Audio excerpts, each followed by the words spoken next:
Hello বিয়াস, ননদ বৌদি সংসারে আপনাদের সবাইকে স্বাগত।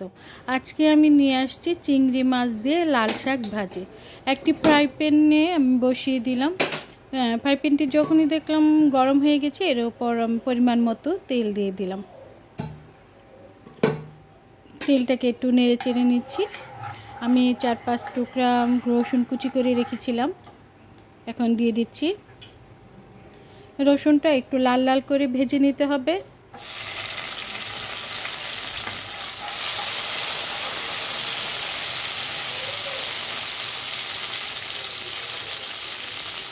মোটামুটি রসুনটা লাল লাল করে ভাজা ভাজা হয়ে গেছে। এর উপর আমি 3-4টা পেঁয়াজ কুচি করে রেখেছি, এটা দিয়ে দেব।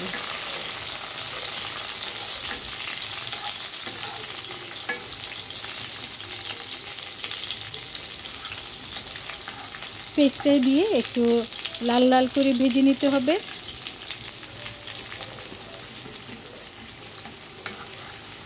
বেশ কিছুদিন আমি ব্যস্ততার কারণে আপনাদের রান্না আমি দেখাতে পারিনি। আমি আবারও চলে এসেছি রান্না, অবশ্যই আপনারা দেখবেন।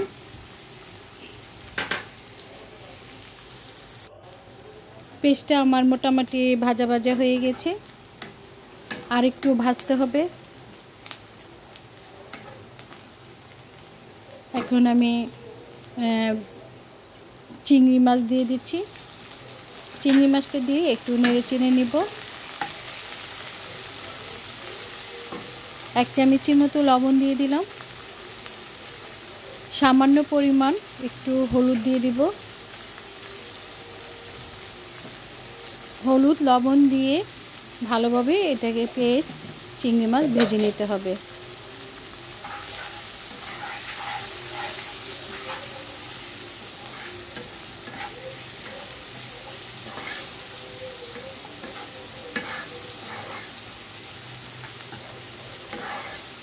আমি আগে থেকে লাল শাক ভালো মতো ধুয়ে কেটে ঝরা দিয়ে রেখেছি।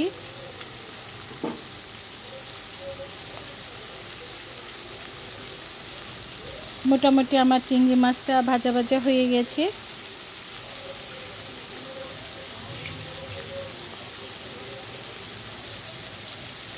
এর উপরে এখন আমি লাল শাকগুলো দিয়ে দিব। লাল শাক দেওয়ার আগে আবার একটু নাড়াচাড়া করে নিচ্ছি, যেন মাছটা পোড়া না লেগে যায়।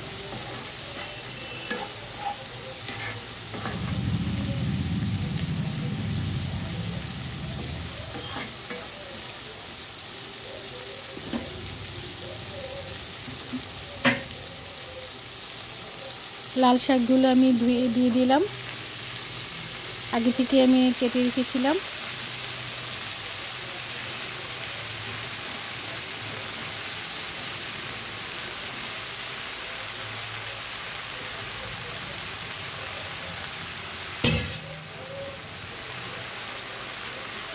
লাল শাকটা দেওয়া হয়ে গেছে, এখন ভালো মতো নেড়ে চেড়ে নিতে হবে।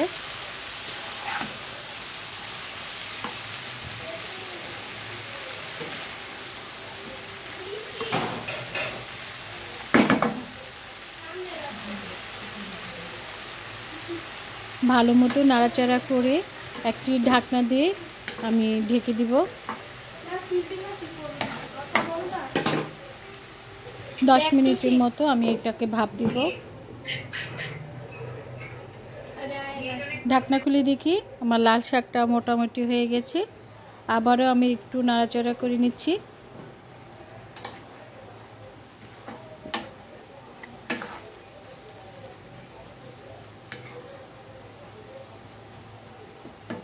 তার সাথে এখন আমি কাঁচা লঙ্কা দিয়ে দিলাম।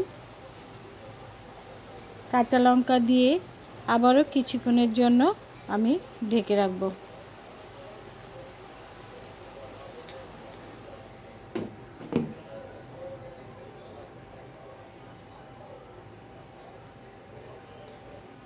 পাঁচ মিনিট পরে আমি আবার খুলে দিলাম। খুলে আবার সুন্দরভাবে একটু নেড়ে চেড়ে নিব। সামান্য পরিমাণ একটু আমি চিনি দিয়ে দিব। আপনারা স্বাদ অনুযায়ী লবণ দিয়ে দিবেন।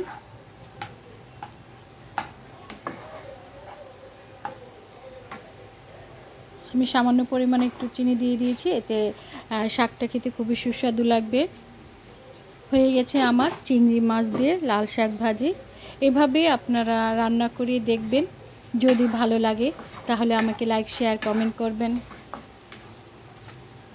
হয়ে গেছে আমার লাল শাক চিংড়ি মাছ দিয়ে রেসিপি। কিছুক্ষণ পর এটাকে আমি নামিয়ে নেব, গরম গরম ভাত দিয়ে খাবো। আপনারাও গরম গরম ভাত দিয়ে খাবেন। আমি সামান্য পরিমাণ একটু নামানোর আগে একটু লবণ দিয়ে নিলাম, কারণ একটু লবণ হয়নি।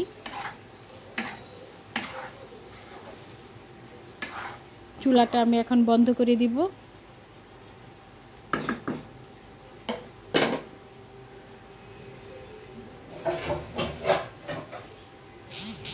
হয়ে গেছে আমার চিংড়ি মাছ দিয়ে লাল শাক ভাজি। ধন্যবাদ আপনাদের সবাইকে আমাদের পাশে থাকার জন্য।